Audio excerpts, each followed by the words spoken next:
Now, we see a lot of filth, dangerous disinformation and indoctrination on TikTok, and the CCP-aligned owners are quite happy for that content to be on their site. So what video was so terrible, so violent or harmful that TikTok banned it for violating community guidelines? Brace yourself, folks, because I'm going to play it for you. If you think girls and women's equality matter, stand up.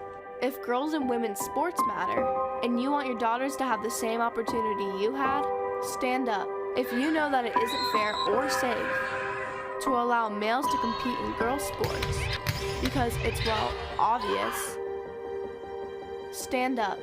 Don't be cowed by people who call you a bigot. You're not a bigot. Don't let men tell us how to be good girls.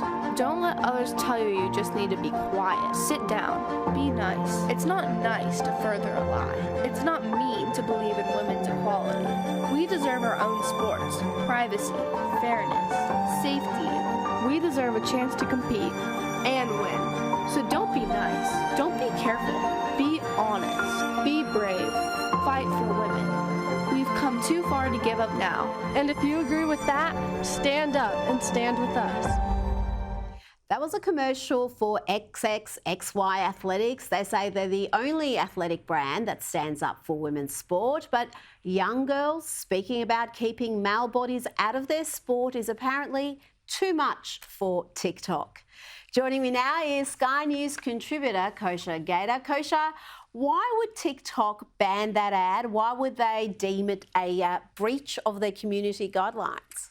Such a great, flashpoint about this moment where we are in the culture right now. Now, in this case, it happened to be TikTok. As we know, most of all the other platforms are not infallible, from the COVID fiasco to Hunter Biden's laptop and the rest of it. All sorts of things that shouldn't be banned are banned, with the exception of maybe Twitter after Musk acquired it. And I would say TikTok's loss is Twitter's gain, because all sorts of people are retweeting this ad over there. And the founder of this clothing line, who started it, I think, earlier this year, as a slap back on this whole cultural issue that we're dealing with the trans thing, will get a lot of airplay and retweets from it, hopefully, outside of TikTok. I think the whole world is just in these two buckets right now, and this issue is coming to a head, where there's the bucket of people that are continuing to propagate this agenda, and Title IX has been repealed, and all the cowards that don't speak up, and then you've got the other bucket with the J.K. Rowlings and Megyn Kellys and Riley Gaineses of the world, and we'll see where it ends. Well, in one bucket, you've got the majority, it seems, of the population, and then the other, you've got all the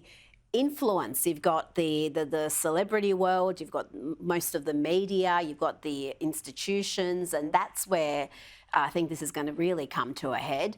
Now, Russian President Vladimir Putin is in North Korea, and he has gifted despot leader Kim Jong-un a Russian-made limousine. He's also given him a dagger and a tea set, a wide variety of gifts there. Kim is apparently a massive car enthusiast and was beaming as he jumped in behind the wheel. And you had Putin sitting there in the passenger seat. Kim has also had gifts for Putin, including artwork. Now to the serious matters, Kosha. We have seen Russia, North Korea, Iran, the entire axis of evil, become emboldened in recent years. And how much of that can you blame on the Biden administration and its weakness, and often it's just incoherent positions?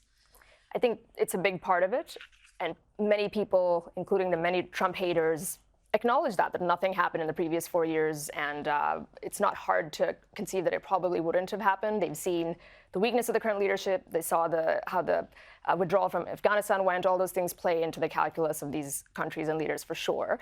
But I also think it is bigger than Biden and the current administration, where all of these things are predictable consequences, tough as they may be, from foreign policy for 30 to 40 years of just how things have been going. And if with the West, with NATO's expansion and then Russia getting emboldened and taking over Crimea before, and now this, you are going to see these kinds of maneuvers happen. And the more we continue along the current course, it's not surprising to see these other alliances forming. And then I think the car and the dagger and all that is just stagecraft, and it feels almost like Putin is kind of trolling the world a little bit by doing that, and saying, hey, I've got moves up my sleeve too, here's one. Well, yeah, I'm effectively buying off a leader with a tea set. And I know you also gave him a limousine, but these two have entered into a new agreement. North Korean state media is reporting that this new agreement between Russia and North Korea requires both countries to use all available means to provide immediate military assistance in the event of a war. Now, that is a worry. If that is accurate, then Russia is obliged with its nuclear weapons to come to the aid of North Korea and vice versa. Yeah, that's the serious stuff. And many say that North Korea in some ways is a proxy state of China, unofficially. And so this move is really a proxy to the other move of them getting closer. And we see that economically and militarily, even though officially China's position has been sort of non-intervention and not taking a side in this conflict. You will see more of that. And that's sort of the point about the expected consequences. And we would hope that Western leadership is aware of all those moves and counter moves and is factoring that in. But unfortunately, I think a lot of people don't have faith that that's necessarily the case either. Now, the Russians say they're waiting on a response from the Biden administration for a possible prisoner exchange, which could see US citizens detained in Russia, including Wall Street Journal reporter Evan Gershkovich, come back to their home countries. Russian prosecutors just last week approved an indictment accusing the journalist of espionage, a claim that he, the Wall Street Journal, the government vehemently deny. What is holding up this process, Kosha? Are the Russian demands likely to be so outrageous that the White House can't accept them?